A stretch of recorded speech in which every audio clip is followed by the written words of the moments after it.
It's PODRZEBIE, the comic book nerdcast that dares to ask, what? Me worry?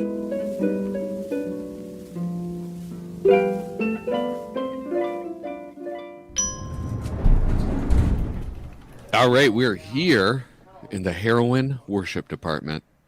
That's right. You know her, you love her. Talking Wonderwoman today. Maybe you don't love her. I don't know. Specifically, we're talking Golden Age Wonder Woman. So that's like 1941 to 1954. But before we get into that, let's just give our thoughts on Wonder Woman broadly from any time period. Sort of maybe how we encountered her and what our feelings are towards her as a character. The only way I know how to talk about Wonder Woman is broadly. Yikes. Obviously, you haven't been reading your Wonder Woman. I think most of what I know about Wonder Woman is formed by modern Wonder Woman. Do you read superhero comics? Do you watch superhero movies like DC? Well, yeah. Do you like the DC universe? I love DC. DC is what I read primarily. When did you first sort of encounter Wonder Woman? Would you know? Oh man. No, to be honest, I don't even remember the first time I did. I think the first time where I started enjoying her in the modern age was DC 10 years ago did a reboot of their entire universe, and it was called The New 52. Oh yeah, yes. I know about this. And so like 52 in the DC universe is like a special number for whatever reason. But anyway, I think it was Brian Azzarello and Cliff Chang were on that book, and it was really cool. It was just Wonder Woman in the modern era, and I remember thinking it was cool, but I don't really remember any of the stories that came out of it. But you had a really great writer and a really great artist in Cliff Chang. But that was like the first time I started paying attention to Wonder Woman in her own books and in her own stories. Okay. I don't really read superhero comics so much other than the Golden Age, but I would have encountered Wonder Woman on Super Friends when I was like 3 or 4. These are the Super Friends. Yeah. And then also, I did have those Fisher Price story tape and books. Did you ever have any of those? No. I had at least 3 of them. I might have had 4. One of them was Wonder Woman, and I loved those books. They were great. They were like, it was like a kid's picture book, but Yeah. the story was on tape, and it was like acted out like a play. So you'd put the tape in your tape recorder and read along. There was kind of music cues and stuff. And she was in there, and I didn't really care for her specifically, because I was a little boy. I didn't play girl characters when I was really young. Yeah. Although I had a lot of friends who were girls, so Wonder Woman was a good character for me in the sense that like I would play with my little friends, and so they could be Wonder Woman or whatever because they wouldn't cross the gender streams either. But then also she had that American flag motif, which is always a turn off for me for a character. Oh, like, I thought you were going to say the opposite. Like that was really got you going. No, I mean, like our idiot listeners can't see this, but right now every item of Pat did a little gratuitous myself, To each their own. But I do love me some Golden Age Wonder Woman. And so a little backstory about the character. She was created by William Moulton Marston under his nom de plume, Charles Moulton. And she was heavily influenced by his wife, Elizabeth Holloway, with whom he co-invented the lie detector test. Yeah, very cool. Sorry. I get excited about that. Well, we'll talk about that in just a second if you want. And also their lover, Olive Byrne. And they had a long-term polyamorous relationship with sadomasochistic and bondage dynamic. And they all lived together, both women and Marston and his children from both of them, all in one household. And this fact looms over every conversation about Wonder Woman because it is an alternative lifestyle. So you had something to say about the lie detector test? Yeah. That now seems like the least interesting part of him. But I do think it's like somewhat remarkable that he invented this piece of equipment. He and his wife invented this piece of equipment that is still used. And, it's not admissible in American court. Apparently is easy to game if you know how. But I think it's fascinating when like things that are so pervasive have such an interesting story behind them. Even just as a concept of the lie detector test is like, it's a very fun trope like to have in comics and stuff. I always find it interesting. It's like you've got William Moulton Marston on one hand, and it's like he co-invented the lie detector test. And on the other hand, you've got Frederick Wortham. And he defended Albert Fish, notorious child murderer Albert Fish. No, he in didn't. court. He did. Yeah, he was the psychologist brought in to testify that he was in fact crazy and so shouldn't receive the death penalty. Okay, but I could see that Albert Fish might actually be crazy. Well, he was, right? Like, that's the thing. But Marston wasn't, so he wasn't just an invent, like he was a psychologist and he like studied at Harvard. He was like no slouch, right? He was. Yeah, he was definitely an academic, and they all were, like, they were all kind of like academics and intellectuals and writers. Yeah. And hence their perversion. Yeah, and libertines. So now, when I first heard about his personal life, I kind of pictured him like living in a compound with like his front-facing proper wife, and then Olive Byrne was like a sex slave he kept chained up. Yeah. But I think it actually was pretty wholesome and like a relatively normal household. Like the kids didn't know like Moulton was their father, even though he kind of raised them as that. Like they had like a sort of cover story because it was illegal what they were doing, right? Yeah. You know, but each woman named one of their kids after the other woman. And like they loved each other. And, you know, they were all feminists and intellectuals. And, you know, I bet it was probably like a pretty like loving and stable household. Yeah. And the kids probably just didn't know about the lie, you know? Gosh, I mean, this is like getting way off into the woods, but I wonder what effect that had on them as they got older. Like, did they ever find out? And were they like, wait a second? They were eventually told, but I think Marston died young. Yeah. And so I think it might have been after his death or like as his death was approaching. But I think he was already like a father figure to them in the household. It was probably a situation where like maybe the kids already knew. I don't know exactly what the cover story is, so don't quote me on this. But I think it would probably be like Olive is like the mother of like these kids and their father died or something. And because they were actually adopted by the Marstons legally. Yeah. And they had like a cover story for like the law as well. It's very interesting. You can look it up. But Marston had some really interesting beliefs. And his experience developing the lie detector test convinced him that women were more honest and that they should rule the world. And basically his belief was that the masculine notion of freedom is about domination. Like dominating others, the domination of land and resources, but, you know, also domination in the sense of like driving around in a giant pickup truck like an asshole and owning a bunch of guns, you know, like he uses the term domination and submission in like a very like common way. So they have a lot of different meanings. And then the feminine concept of freedom in his mind was submission to a loving authority. So like setting aside the ego and serving others in like a communist utopia like Star Trek. But, you know, also things like not being too proud to ask for help and stuff like that. Like he would consider that submission because you're like letting your guard down a bit and like sort of putting yourself in someone else's hands. So while he's not talking about dominance and submission in like a kinky sex way there, he also is, because he believes that on an interpersonal relationship level, that like BDSM play serves a sort of symbolic ritual function that has therapeutic value. He wrote a book, it was called like Yes, You're Normal or something. And it was like a psychological study of all sorts of different behaviors. And he thought that was good, basically, which, you know, I'm sure it is for a lot of people. Well, it's interesting, though, that, I mean, and I didn't do any reading about this, but I'm going off of how you described it, but that the dominance is all negative things, and then the submission is all positive things.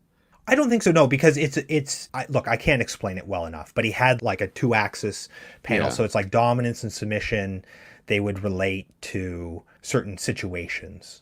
So it's like dominance is good in certain situations, but then like submission is bad in other situations. Yeah. All right. Huh. But the submission is like a form of like love. It's like sacrificing for others, whereas like dominance is more selfish.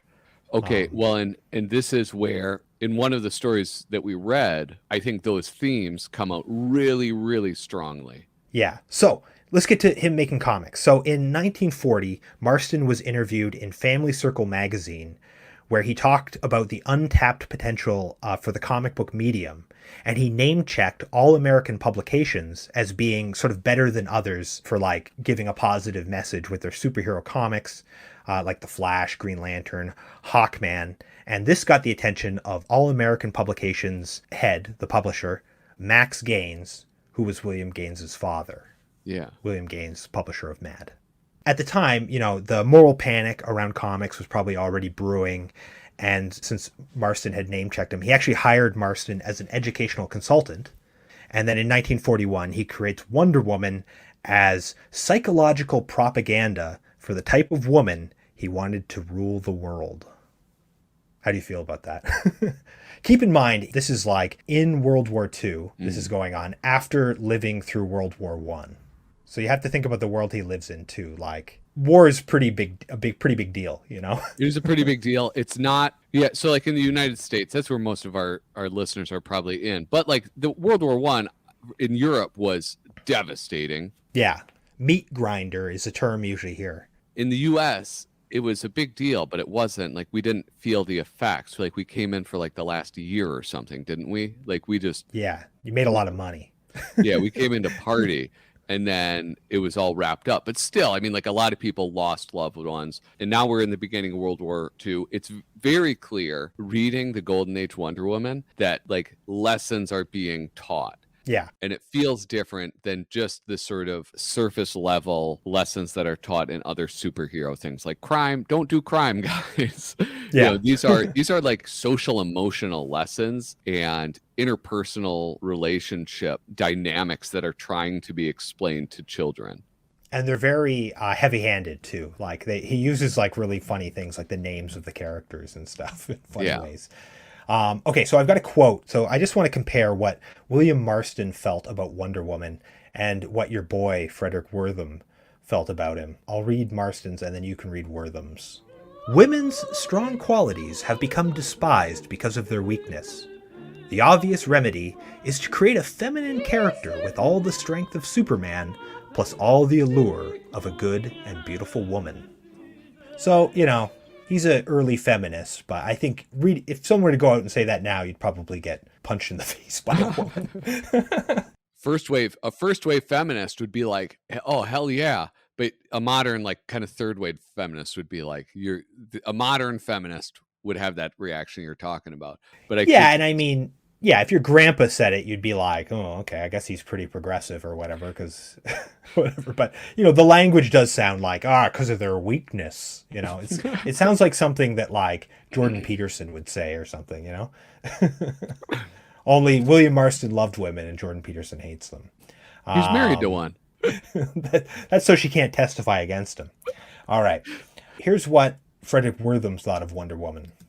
She is an undesirable ideal for girls, being the exact opposite of what girls are meant to be. To be strong is to be unwomanly, and to have strong, close associates who are female is automatically lesbian and horrific. So wait. Fuck that guy. So women just have to be like alone? Yeah, basically. Like they shouldn't have close associates, right? Like outside of the house because it's horrible. It's lesbian, automatically lesbian. Yeah, I see lesbos all over. I know, they're very prominent. What is that, your friend? Gay. Yeah, why can't they just be straight like dudes? Listen, I've got a little bit of publication history here of Wonder Woman. She first appears in All-Star Comics #1 in 1941, and that's where we get her origin story. In that same month, she became the flagship character of Sensation Comics, which, incidentally, Sensation Comics should be called Fabulous Comics because it's great. It's campy. It's got those great crude colors and that sort of early ugly comic style. You get this Wonder Woman story that's always, just brimming with like lesbianism and S&M and just weirdness with all her close friends. Some of the other titles in the book, though. Sorry, what were you going to say? Sensation Comics is John Waters' favorite comic. Yeah, very much so. Like it wouldn't take much to sort of like turn this into like a real like radical queer comic. But some of the other titles in the book, which are mostly swashbuckling tales of dapper gentlemen set in the Romantic era, you've got Mr. Terrific, Black Pirate, and the Gay Ghost, who he couldn't be more gay, right? Like he's like a guy possessed by like the ghost of Liberace, basically. And like, if Liberace was like a 17th century highwayman, And the guy goes to sleep, and then like the gay ghost comes out of the closet and goes and like into the seedy underworld. Oh my God. And then there's Wildcat, who's basically a furry. And then there's this child superhero, Little Blue Boy, who blows a horn to summon the Blue Boys, Tubby and Tuffy. And together they fight crime in their button-flap pajamas. Yeah, listen, I do have to take umbrage with you classifying Wildcat as a furry. Wildcat, I mean, he was a JSA member, I think. Don't fuck around with Wildcat. He's cool. Those Justice League members are more super perverted. Yeah, but it's they have this weird incestuous society. They all wear costumes. Yeah, but it's hetero as hell. I mean, I've read Watchmen. Wildcat is yoked. He wears that cool mask that like goes down, so he has like the big cat cheeks where his cheeks are. It's one of the best superhero costumes ever designed. And I'm not being facetious. Have you looked at him in Sensation Comics? I'm looking at him right now. He's hot as hell. He's got the big feet. Oh yeah, he's a real stud muffin. That a Wildcat. Anyway, so then in June of 42, she gets her own title, Wonder Woman, and that runs right up to 1986 with Crisis on Infinite Earths. So that has like a 44-year run or something. And then her book also, early on at least, featured a segment Wonder Women of History, which were short historical pieces about important women like Florence Nightingale and Sarah Bernhardt, as well as Sarah Bernhardt, the French actress. And then there's some comedy filler as well. So the first one we looked at in All-Star Comics number 8, this is her origin story. I don't think we really need to go into this too much. No, I'll say this is Max Gaines was involved in setting this up. Is that correct? Yeah, well, he was the one publishing it. Well, the amount of text in this, it doesn't surprise me that a Gaines was involved. You don't get this as much in the later ones. Oh, thank God. Dude, it's a tome. Yeah. So basically, it's pretty simple. Steve Trevor crashes on Themyscira, which is like the secret island of the immortal Amazons. We get a history of Wonder Woman's mother, Queen Hippolyta, and the Amazons, and sort of how they sort of like left ancient Greece and settled here. They do an interesting thing of like inverting like Hercules. Hercules is a bad guy in that story. Yeah, so she takes a shine to Colonel Steve Trevor, right? Oh yeah, it's the first man she's ever met, and she's like instantly like submitting to a loving authority. I was about to say is that that's the first glimpse we see into that idea of submission. Twice though. One, she wants to be of service to Steve. She's like, hey, let me help him get back. His mission's important. I want to help him get back to the land of man. And her mom's like, no. And so she's like, well, what do? I don't know. That's my queen. I have to like kind of play by her rules. Ultimately, like a couple of goddesses or someone comes with a message from a goddess and says like, no, the American freedom and justice is just too damn important to like let this important soldier just whatever, not go back to America. So you've got to help him. And then she has like a huge contest where Wonder Woman sort of like disguises herself and enters and wins. Yes. She wears the domino mask. Yes, which is like, it's the smallest mask ever. Like, how would her mother not recognize her? Like, even the Clark Kent glasses, I think, would have been more effective. Yeah, it's probably the least subtle of the three as far as like sending a message, right? Because she's standing up to her mother, but she's doing it within the rules, right? Yeah. It's like, well, if I win, then I get to go. I'm going to conceal myself. I'm being respectful to my mother. I'm submitting to the authority, but also maybe taking those positive aspects of domination. Yeah, like she's being dominant to her mother in submission to Steve. And so she wins and she gets chosen to go to America. So she forsakes her heritage and her immortality, to fight for the American way with her super speed, strength, wisdom, and her bulletproof bracelets of submission. Yeah. Could you say America once more? America? Is that not it? America? It's America. Yeah, I know. There's only one. So our next comic is Grow Down Land. And so this is from 1944. This is from Sensation Comics. I basically looked for some of the weirdest ones I could find. Because this is what's great about Wonder Woman is in the Golden Age, is that like there's no shortage of very strange things going on. It is immensely weird. I don't think if you there are things in it that are sort of like you're like, oh, okay, that this was a different time. Yeah. But then there are other things where it's like this must have been weird even at the time. Like in the 1940s, this would be like surreal and bizarre. I do have to say, the artwork though, Sensation Comics issue number 31, the artwork for it is so cool. There are like these grotesque elements that we can get into later, but it's a beautifully drawn book, I think. Harry Peter is the artist. He says H.G. Peter, Harry George Peter. It's good. I don't know much about him. I think he was from like South Africa, and he was born in like the 1880s. He died like not too long after this. He died in like, I think, the mid 50s. But he is like a very strange artist. Like you couldn't draw a comic like this now because comics are more established now, and it would be hard to like have this kind of like naive understanding of what you're doing in a comic. But it really works, I think, for this. So the title page, it depicts Wonder Woman winking at the reader as she's spanked by a little girl with ringlets in her hair, but who's kind of like a giant little girl. Mm-hmm. And she's wearing a crown, and she's spanking Wonder Woman with a brush. And there's an audience of clapping babies.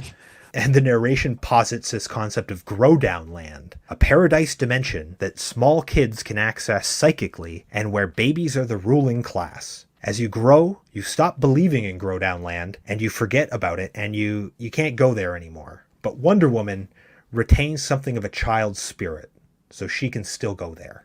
And that's basically the setup. Yeah, it's like the what is that concept in Pinocchio of like the island of boys, Boy Island? What is it? Boy, you're talking about the Epstein Island. And I don't know, I've seen this concept a couple different places, but I feel like I never had this growing up. Maybe I just forgot and stopped going to Growdown Land, but like Marston can remember it because he possesses a child's spirit. But the comic opens, Diana Prince, she's attending this sort of like trendy society luncheon hosted by Miss Selfa Modern, who loves meeting distinguished people. Then a very racist depiction of a mammy runs in to tell Mrs. Modern that her kids took the rowboat out and are trapped on the river filled with alligators. Yeah, like if you know what the concept of a mammy is, if you've listened to Amos and Andy, if you've seen Buckwheat's Mother, like you understand the level. And I do have to say there is something that is even more uncomfortable than like hearing it is seeing the words written out in the dialect. Oh yeah, like, initially when I saw her, I was like, well, as far as like racist depictions in old comics go in the 40s, this is by far not the worst I've seen. But then there's these other factors, like she's got that sort of like racist patois, and also the alligator thing, like that's also a racist trope because like there was all these postcards and advertisements at the time about alligators eating black babies. What? That was like a really popular thing. Yeah. Oh, so that's why she was so fearful of it. Yeah, so it like ties into that too. So it's like a broader racist mythology that's going on there. So I guess we should say this mammy comes in and she's like, Miss Modern, your children are canoeing with alligators. But she comes in and she's more like, lottie. Like it's really racist. That was as far as I'm going to go with the voice. But like, yes. It was more racist than that. Very racist. Yeah. So she says, pardon me, Miss Modern, your kids are going to get eaten by alligators. This is urgent. And Miss Modern she goes, my luncheon is far more important. Yeah. She might as well say good riddance. Yeah. But, Wonder Woman springs into action and she saves the children literally from the jaws of an alligator. Hmm. They also ride the alligator, like the alligator like powers the boat, which is kind of fun. Oh, it's so cool. And those alligators. They're really fun. Look up this comic, guys. The alligators they're so cool looking. Yeah, I'll put the pages in the video version. So if you're listening to this in 3 weeks, listen to it again in 1 week on YouTube. I'll have them on there, but you can find this comic as well. Sensation Comics, number 31 from 1944, Growdown Land. It's the first story in the book. And then she brings the kids back to the house. There's another sort of racist butler character. And, rather than being sort of relieved their kids were not eaten by alligators, she's mad at the kids for ruining her party, which has left her sick in bed. And we also find out that Mr. Modern works all the time. They haven't seen him for weeks. And so the next day, Wonder Woman checks in on the kids and finds out that, they won't wake up. They're in a comatose state. And Wonder Woman knows that they don't have a disease or anything. They're actually just astral projecting to Grow Down Land. And she puts herself in a trance and joins them there. She holds their hands, and I have to imagine that was like she's connecting with them, like some type of Inception co-dreaming scenario. That's how I imagined it. Yeah, and then as we learned at the beginning, she retains some of her child spirit so she can go there even though she has a big body.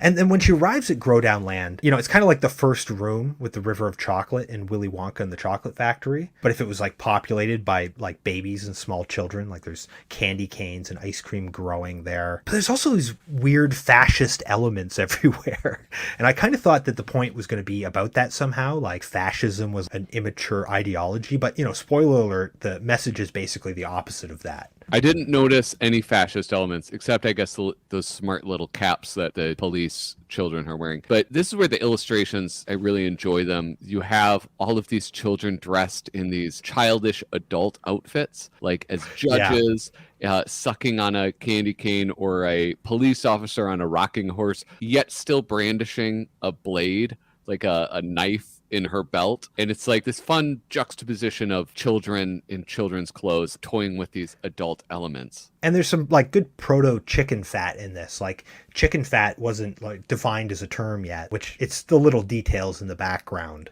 There's some good ones. Like at one point there's actually like a Sensation Comics on the ground. Oh, no way. The sign saying "Do not pick the lollipops." Oh, yeah. Well, my favorite part, so she gets brought in front of the judge, the crime of being a grown-up. And the judge is not verbal yet. And so he hands down his verdict using blocks, toy blocks, spelling out the verdict. And the verdict is she guilty? And it's yes and no, because she has a child spirit, yet she is an adult. So she gets sort of sentenced, like she's supposed to take the Grow Down syrup, which will de-age her.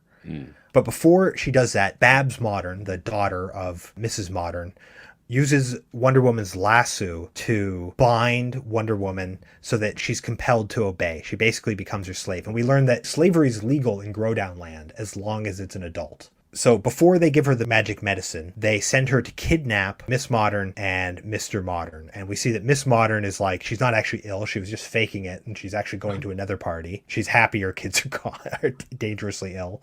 Wonder Woman carries her to catch Mr. Modern, and she takes him as well and brings them back to Grow Down Land, where they're all slaves. There is this kind of horror element in this. I mean, it's sort of like Sandman, right? Sandman can travel through dreams and like appear in your room or something. But this is even more freaky because you don't even have to be asleep, apparently. And Wonder Woman can travel through Grow Down Land, through the children's dreams, and kidnap people. From Grow Down Land, she's able to do it because she can imagine going. There's like the rules are very strange. Anyway, and then she gets a kiss from the Queen, which is like a necklace with a star that says "Kiss." She's initiated into the Order of the Distinguished Service, but she's also spanked with a brush. And she's sitting there in front of like this audience of like cheering babies, and she says it's pretty tough being a grown down lady's slave. Very strange. And then they're all bound and blindfolded, all three adults, and they're given a triple dose of the magic medicine, Grow Down syrup, which makes them grow down. And the adults drawn as children, it's so beautiful. Their proportions are all fucked up. Like, you know how kids have big old heads, but these are like a little too, everything's just off a little bit. And it's so freaky looking. Yes, it's very strange. Like the dad stays bald and has like hairy legs and a mustache. He keeps his Hitler mustache, but they behave like kids. They run around and have fun. And then eventually Etta Candy, who is Wonder Woman's friend, she's like the head of the Holiday Girls, or like a sorority, and Steve Trevor, they go to check in on Wonder Woman, who's apparently comatose. And they just say, hey, remember that time Wonder Woman went to sleep when we all went to a strange land? Let's do that. And so they do. And apparently it says that if you believe it's possible to get to Dreamland, then you can go there. So they arrive in Dreamland, and Etta gets a pass because she's got such a non-conforming body type. She's so short and grotesque that they're like, this must be a child. Yeah, she's like impossibly like pudgy and short. She looks like a kid's doll. So she gets in. But Steve Trevor, after getting like a kiss from, you know, what the Japanese would call like a lowly Wonder Woman. He gets arrested for being an adult. Yeah. And so there's this weird thing where like Wonder Woman's mind is kind of like foggy in Growdown Land. So she tells Edda, like, don't let them know you're an adult or they'll de-age you. And she sort of helps Edda form a plan.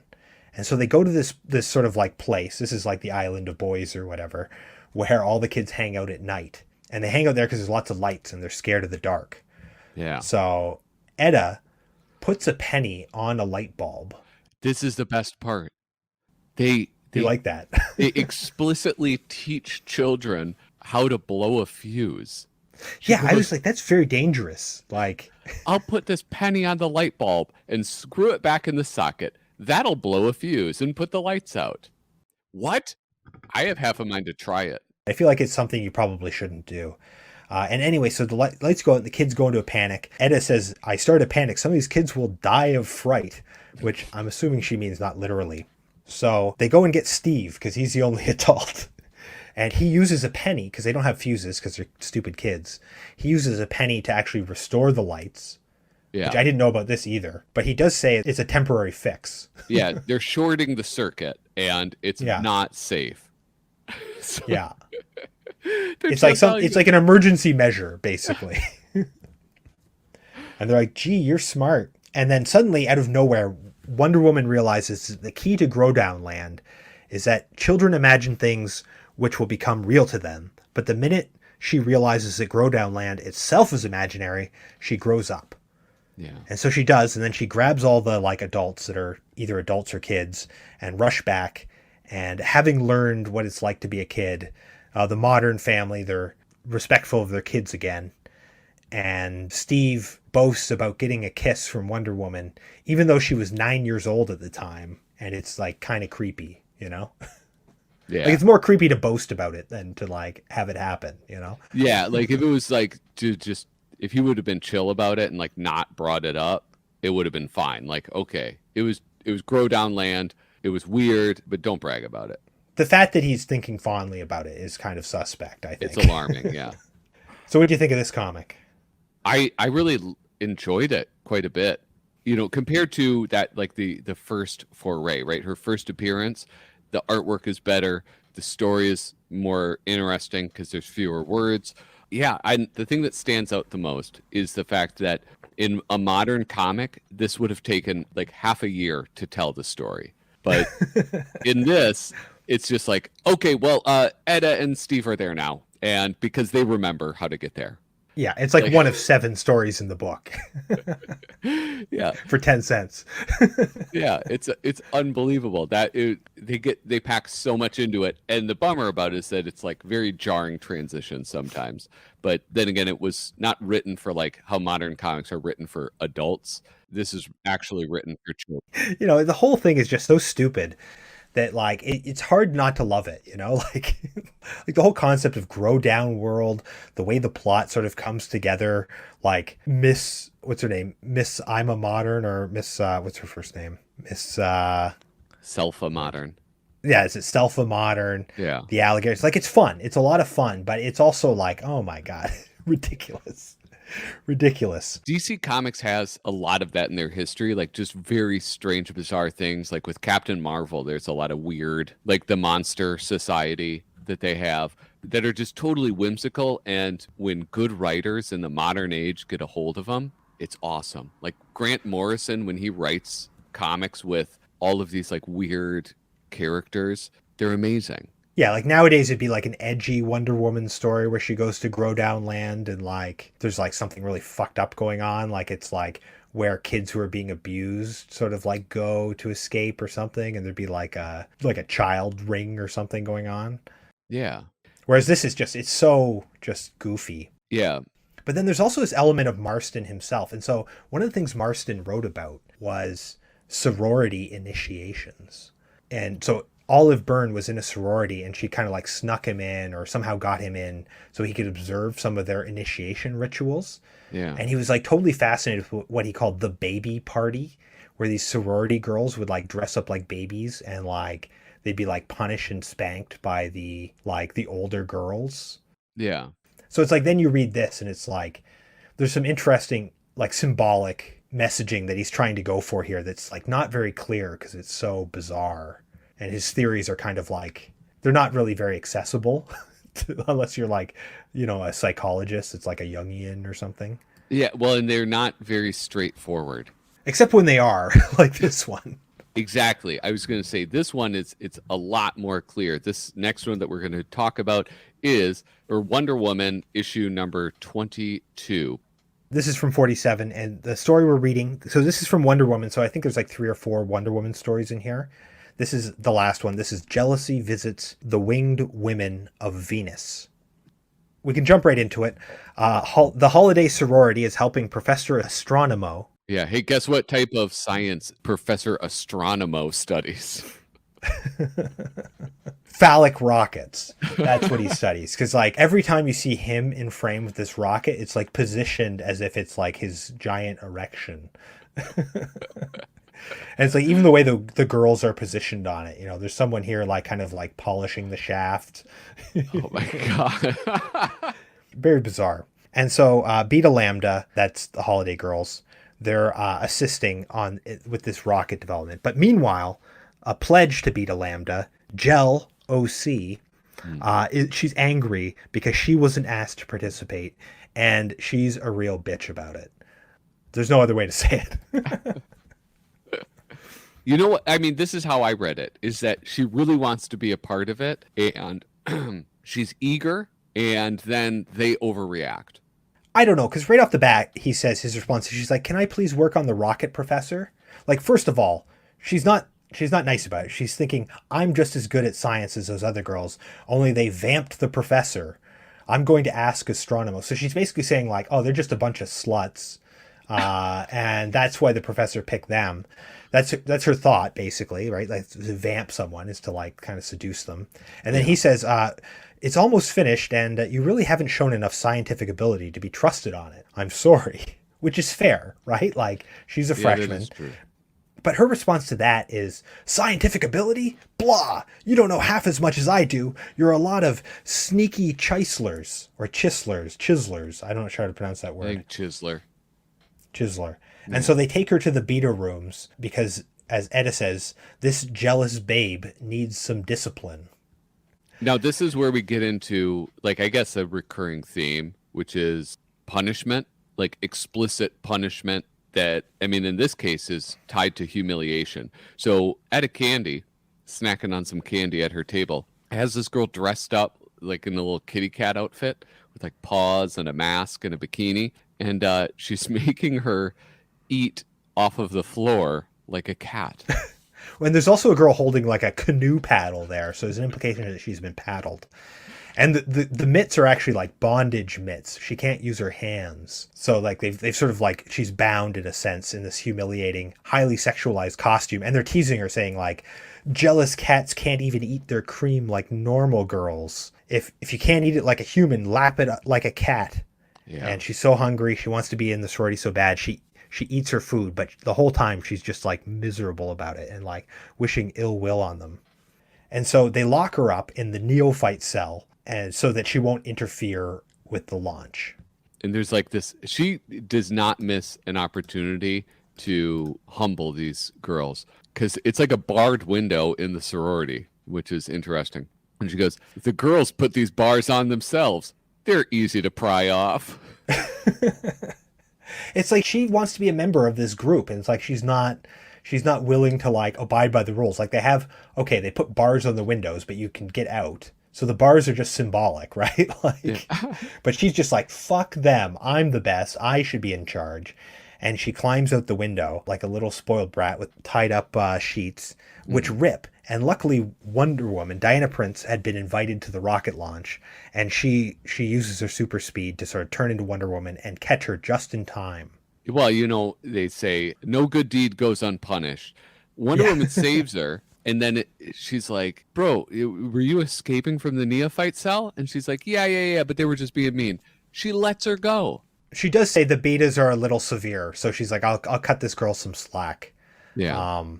And like, jealousy lies. She says, thanks, I promise never to disobey my superiors again. And then in her thought bubbles, I'll prove those sly meanies they are not my superiors. Hence, I can disobey them. Yeah. And she sneaks onto the rocket, which we didn't mention this earlier, but there's some exposition where the rocket is unmanned or unwomaned, because even the rate of a woman would throw off the rocket and it'll crash. But of course, Jealousy isn't privy to this information because she wasn't supposed to be involved. No, sir. So the crowd shouts and cheers as the rocket ejaculates into space and disappears into the blue of space. And then they're looking at the footage of the rocket back at command headquarters, and they have cameras inside, and they realize that Jealousy is inside and that this rocket is going to crash into Venus and she's going to die. Now, to hurry the plot along, they have no way of saving her, but Wonder Woman conveniently has this friend named Paula. Ex-Nazi Paula, former Nazi. Former Nazi, friend of Elsa, as we like to say. And she No goes, longer. Friend of Ilsa no longer. Oh, yeah. Sorry.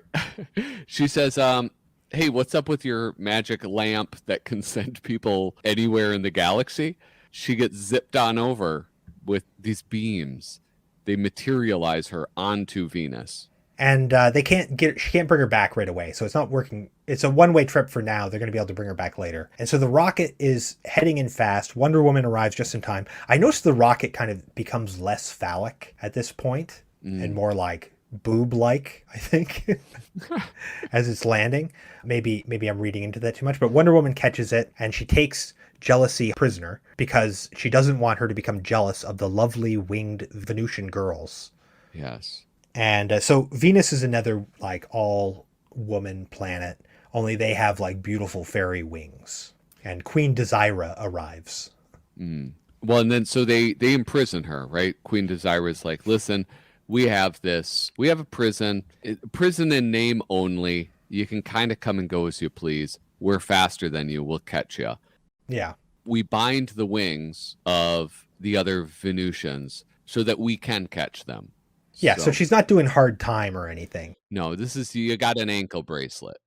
But of course, Jealousy is fucking pissed off because Wonder Woman's going to the palace to be entertained, and she's going to like a school, basically. But we find out at school that it's a little more insidious than that because the girls wear these golden girdles, these like magic girdles that keep thoughts of rebellion out of their minds. So when she first meets them, they're like, oh, well, we're happy to be here because we're being trained to be good and we want to be part of society. But they're only saying that because they're forced to by the constricting girdles that they have to wear. Why? I mean, is that any worse than like the lasso of truth that Wonder Woman subjects randos to? I mean, I'm still saying it's kind of like probably a better form of prison, I guess. It's no different than like some other forms of subduing people. But, it's more insidious than they let on initially. At first, they're just like, we just bind their wings and they understand that they have to be there. And it's like, no, because the second that Jealousy escapes, she gets the lasso off and then ties up the guard with it in like complete shibari, like BDSM bondage. Like... it's a tall panel. It's like they've gone out of their way to make sure, let's get that whole thing in there. Like it's some sort of like, fetish cartoon by Bill Ward. And she undoes their girdles and they become kind of like her army. And immediately they go and they use the lasso to tie up Wonder Woman and basically threatens to murder the queen unless they make her the queen, and like all the Venusians who don't work for Jealousy have to have their wings bound so that she can control them. And then in the final 3 panels, Wonder Woman does a backflip, escapes, and subdues Jealousy, saves the day. Hog ties her, yeah. And then Jealousy says, I want to learn, Wonder Woman. I now know that a jealous girl is no good to anybody, not even herself. Yeah. So there's growth there. Yeah, a little didactic at the end. What'd you think of this one? I mean, this is the clearest one where it's like, you need to submit to authority. It is like, you cannot just be selfish and seek your own ends. You have to understand your place in the world or in a hierarchy. Yeah. And I think there might be a bit of like, Elizabeth, stop being jealous of Olive. I think that's probably a factor, right? Like, because he lived in this polyamorous relationship, so I'm sure jealousy was a factor at times, right? Oh my God. Hey, I have a question. How much do you think he got say in the art though? Because so much of, like everybody talks about his relationship, his interest in submission and domination, but he didn't draw these comics. No, Harry Peter drew them mostly, but you got to imagine Harry Peter's drawing all these comics. Marston's already an educational consultant for DC, so Yeah. I'm sure he's there, sort of like giving some information about what to draw. Do you think Marston's like? What do you think his intentions are? Do you think he's getting off on this stuff? No, I don't. I mean, listen, I did a cursory glance of this man's history, and I think I texted you on the subject of William Marston. I don't think he's a sex pervert. I think those were my words. And I am curious as to how much through our modern understanding of that culture of BDSM or whatever and human sexuality, do we project things onto William Marston that maybe weren't there? Personally, I think he just given his like stated philosophy that like looks at BDSM activities between consenting adults as like healthy. I think, he probably was, somewhat aroused by some of these concepts, but I don't think his intention was to like, he wasn't creating porn for kids, like I don't think his intention was to arouse the reader. I think his intentions towards the reader were pretty pure. Like I think when he says he wants to create, this psychological propaganda for the new type of woman he wants to rule the world, I think that is what he's doing. But I think he probably enjoys it a little bit too. Yeah, to me they read much more like morality tales that don't have the benefit of something like the Brothers Grimm, right? Where the Brothers Grimm, they copied down stories that had existed for hundreds of years and had been refined and perfected. And this is a morality tale that he's writing from his house in New York. And he's got two women nagging him nonstop. He just wants to go to Growdown World. Well, I mean, like Olive Byrne, for example, she actually wore bracelets like Wonder Woman instead of like a wedding ring. Oh. Sort of symbolizing her connection to both of them. Yeah. And so like there are some elements that were brought in, like the clothing, the bondage. A lot of that stuff was brought in from his relationship. So you got to imagine that like, when he's writing a story and it's like, oh, now it's time for the sorority to spank my wife. Like there's probably a little bit of pleasure there, I think. Yeah. But I don't think Wortham was right to say he was like doing like pornography or whatever.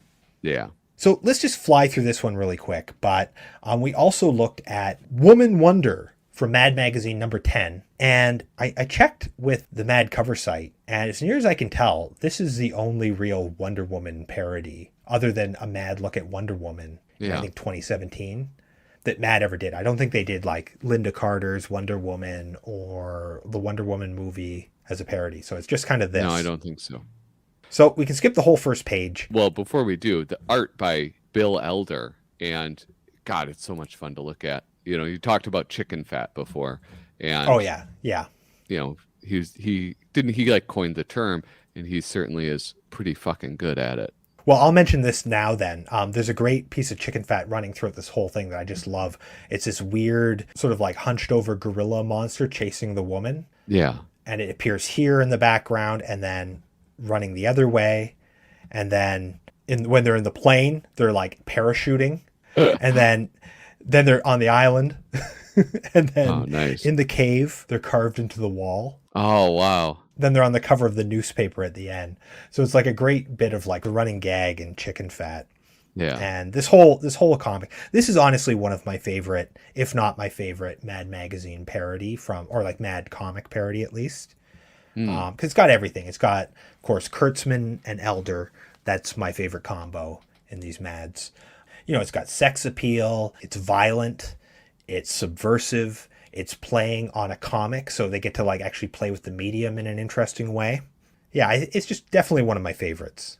It is. It's beautiful to look at. So, unlike the tall, handsome, square-jawed Steve Trevor, Steve Adore is a nebbish, pimply little troll of the type standard in these Mad comics. Think I can't remember what they call the shadow one. I was gonna say the mole. It's not as Mole, moley yeah, as the mole, but a little bit less so than Mole, but there's a lot of characters like this that you see in Mad, where it's this like impossibly short, pimply, ugly guy, and he looks a little bit like Harvey Kurtzman side profile. I'm not sure if that's intentional. So they're at makeout point, and like Wonder Woman's just crushing him. You might like this as a former serviceman. mm-hmm. She's got the bars on her arm go all the way down her sleeve. Yeah. And then Steve only has one bar. And so he gives her a postcard from his pocket that says Nivlim has a plot that he's hatching on the island of Coney, and she's got to go there to stop him. So she takes off to go change into her Wonder Woman costume, and Steve is trying to follow so he can see. First she goes into a phone booth, but Super Duper Man is already in there changing. Yeah, I loved that. Yeah, so she's got to go find another one. And I love like the baby outside of like a crying baby in a basket outside of the telephone booth. Oh my God, so funny. And then she comes bounding back. She's in her costume. She changed inside her plane, which, as we all know, is an invisible glass plane. So yeah. Steve has got like his binoculars there. He's got a microscope. He's got a telescope. Yeah, the cracked glass and smoking eyepieces of the different speculating instruments. And we should say that like Woman Wonder cuts quite a figure in this, more so than Wonder Woman. Woman Wonder is a little bit more adult, shall we say. She looks like she'd belong more in like Little Annie Fanny. So they get in her plane, which is like a seltzer bottle. And they have some turbulence and they spin around like a Decca record. It actually says Decca, and they're spinning around. What is a Decca record? Oh, it's just like, that was like a record label, like just a record. And it says, "Waltz me round again, Willie." Oh, waltz me around again, Willie. Around, around, around. Oh, so I thought like when you were like spinning like one, I thought there was like a visual reference that's... Well, she looks like a record, right? It's got the like the center of the record right there, and they're spinning around. And it says Decca on it. And then they're upside down. And then Steve Trevor's in the back, and she's like, "What are you doing?" And it turns out he's actually outside of the plane falling. And then, so she lands her plane on a dime, and so everything's fine, but she accidentally slams the door, which smashes the glass plane. And we actually see the mole there, speak of the mole. Oh, yeah, digging up there on the beach. Yeah, so she heads into the cave, and then there's all this stuff to entice her. There's fresh mink coats from Washington, D.C., there's silk, rayon, nylon, corduroy, and glass ladies' hose. Handy Fix-It Co. We fix leaky sewers, spittoons, and basketball games. So she goes in and she encounters Nivlim, and she's trying to figure out what his plot is. She asks him if he's going to steal a hydrogen bomb or sink the whole continent. But it turns out what his plan is to swipe a bunch of Coke bottles and sell them for the deposit. And he's short, and he's kind of reminiscent of Bat Boy and Reuben. I think that's the name of their Batman parody. Yeah. They did 2 issues earlier. Like, not quite, because Wally Wood drew that one. You know, it's kind of implied that he's Batman. I was going to say, it's like, I don't know how you'd be any character other than Batman. He's short, so he's standing on a TV with Howdy Doody on it.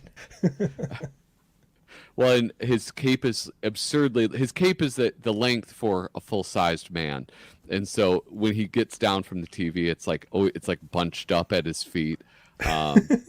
And I have to say, I don't know if this is some pop culture reference at the time, but he has these 2 like strongman bodyguards in the red underwear and the big beards and shaved bald heads. And I love those dudes. Mickey and Spillane. Yeah. That's their name. So they shoot at her with their Tommy guns, and she blocks it with her special bracelets made of the hardest substance known, with which she can catch and bounce away the bullets. She's got a tattoo that says "Father." She's also wearing a little propeller beanie through this whole thing, which just like really kind of adds to the fun of it. And then standing in a pile of like deflected bullets with a sash that says "Miss Tomato Pie" for some reason. This is like the greatest part. This is where Nivlim, he basically quits the comic. He says, wait a minute, this story's getting ridiculous. You know, granted, maybe your bracelets are strong enough to to deflect the substance, and maybe you can even somehow move fast enough to catch those bullets. But, it's impossible that you wouldn't be, that you could withstand the impact of point blank bullets from 2 Tommy guns without getting knocked over or shattering your wrists. He actually leaves the comic and steps off to the side. The panels are actually slightly smaller so that he can kind of step into the gutters. Oh, I love that.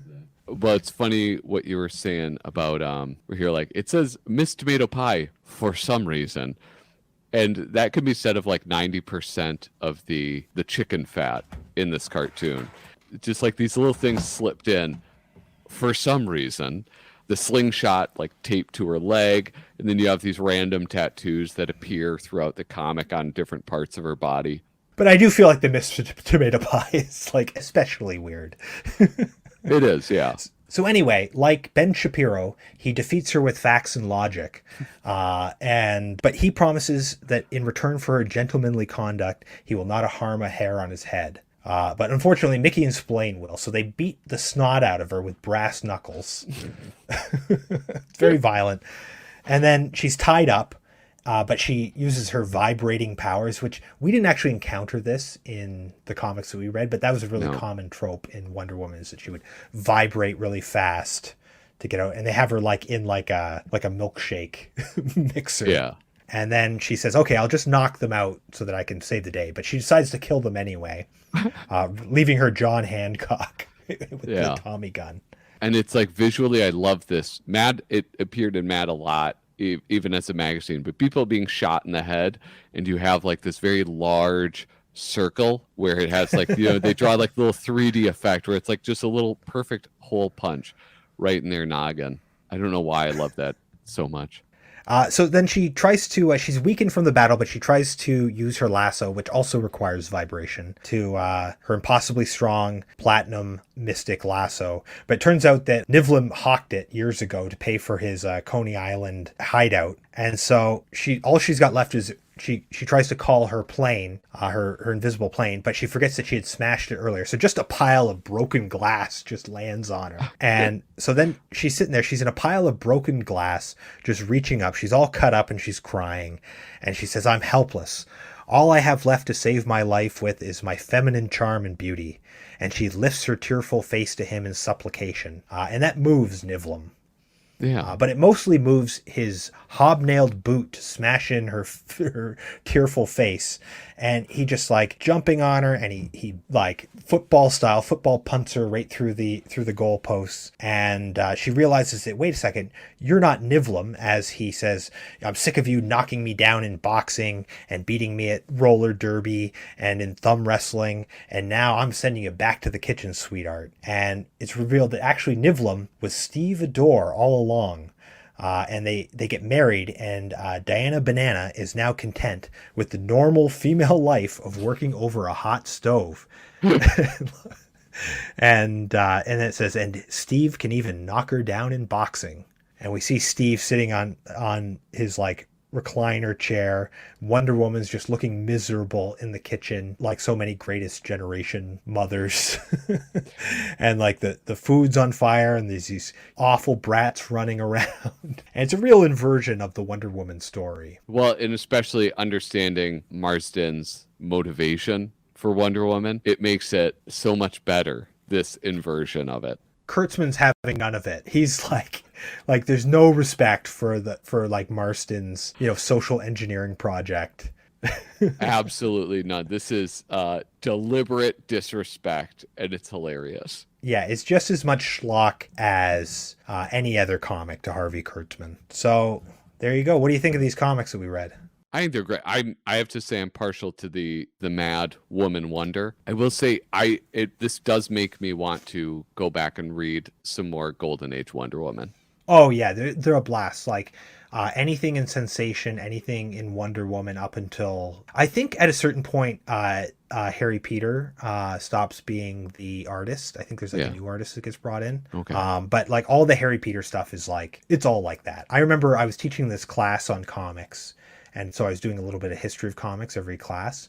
And I just wanted to go find a couple scenes of Wonder Woman that were kind of like, could be construed as like sexualized or something.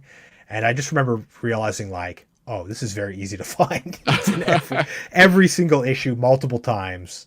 Yeah. And like, you know, it was hard to pick just a couple for this podcast. Yeah.